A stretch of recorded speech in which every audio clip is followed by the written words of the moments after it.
We saw together, dear followers of reality stories, the dialogue that took place between the black-robed fairy and Tarek, and during the previous part we got to know the story of Salem in detail and how the agreement between him and the king of the Jinn might began and how this agreement ended with Salem's slaughter after he was unable to implement the orders of the king of the Jinn, the might of the Jinn. The orders that were contrary to the teachings of the true Islamic religion, and the tragic end of the shepherd's son, Salem, the infant.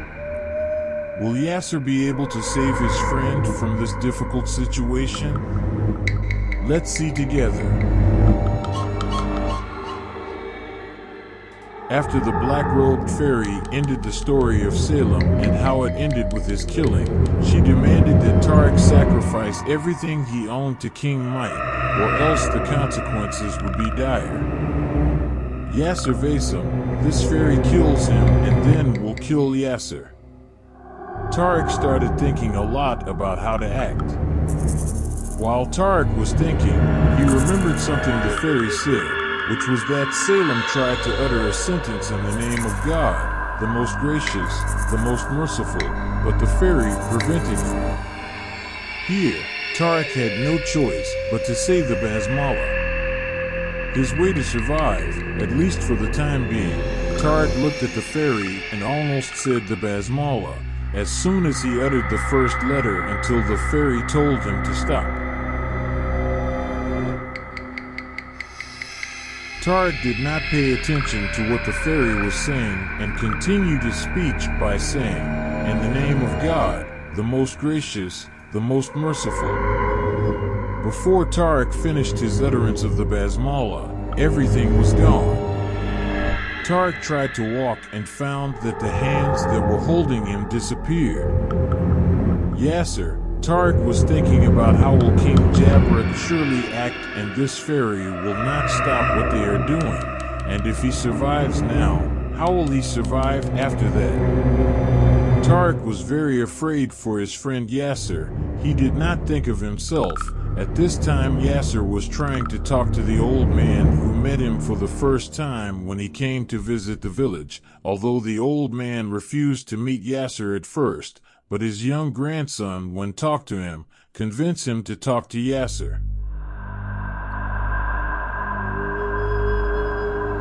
The old man said to Yasser, "I have a son who was an officer, and it was his misfortune that he received Salem's case and began investigating it.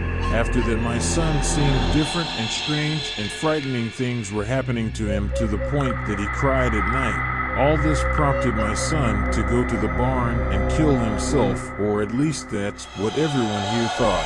But I'm sure my son died because of another creature, the Jinn.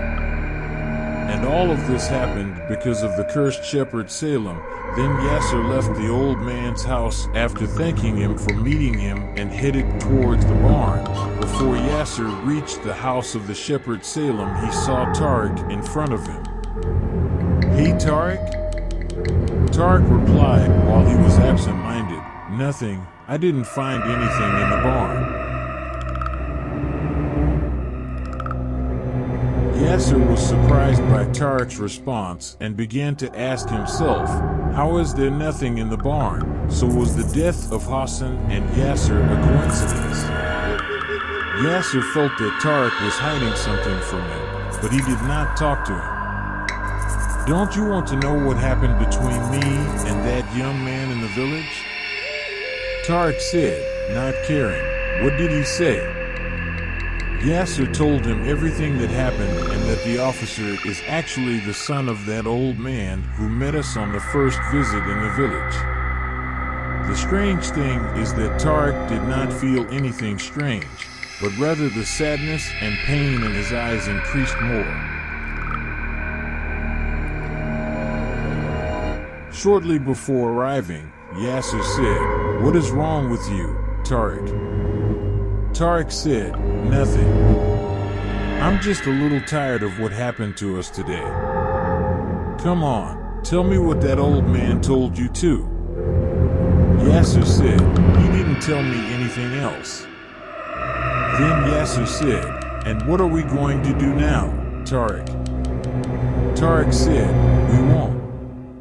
Anything. We will go to Haytham's condolences and then report what happened to our friend Hassan only, and we will not do anything else. I told you that we will not do anything. Everything that happened was just illusions, and the death of Haytham and Hassan was just a coincidence, and I hope you don't talk about this again. I'm done.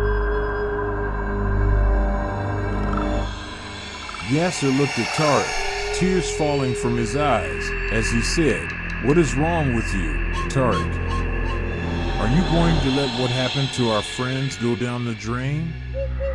Anger grew inside Tariq and said, "I am a liar, Yasser. There is nothing about what I talked to you about. It was true. Everything that happened was just an illusion. Don't talk about this issue again." At this time, Tariq didn't notice the giant truck that almost toppled Tariq's car away. Tariq managed to stop the car before it hit the truck. It was terrifying. The distance between the truck and Tariq's car was only a few centimeters. Here, Tariq grabbed Yasser and started repeating, "Are you okay, Yasser? Did anything happen to you?" Yasser said, "No, nothing hit me. Come and sit here and I will take the lead." Indeed, Tariq sat next to Yasser and fell into a deep sleep from fatigue, and Yasser continued the leadership. Tariq, come on, Tariq." Tariq opened his eyes and saw Yasser in front of him. She says, "I told you, Tariq, I told you, you idiot, that I will never let Yasser." The voice was saying in a weak voice, "I'm sorry." Tariq looked at the source of the sound and saw Haytham saying, "I'm sorry, Tariq." Immediately, Tariq grabbed Haytham by the neck and tried to hang him. He knew that Haytham had died and that what he saw was a jinn creature. Yasser's voice says to him, "You are suffocating me." Wait a minute. Tariq was strangling Yasser. How is that possible? At this moment, Tariq felt that he was starting to lose his mind from the severity of what had happened to him in that barn, which he deeply regretted that he had entered it.